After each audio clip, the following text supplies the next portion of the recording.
One of the biggest barriers to growth is focusing too much on looking competent.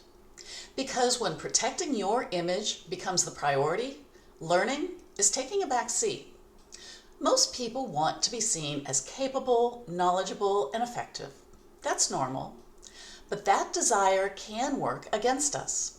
If we avoid asking questions, we hide uncertainty, we become defensive about feedback, or we avoid situations where we might struggle publicly.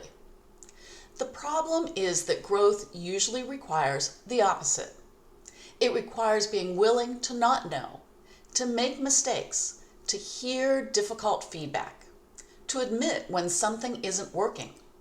And that can feel uncomfortable, especially in professional environments where people often feel pressure to appear confident and capable.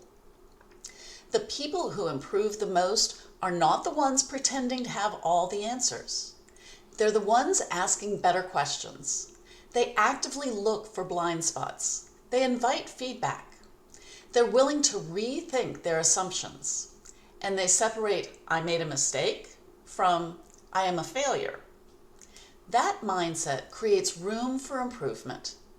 It requires valuing learning more than image management. Because in the long run, people generally trust leaders who are honest, self-aware, and willing to grow more than leaders who always need to appear right.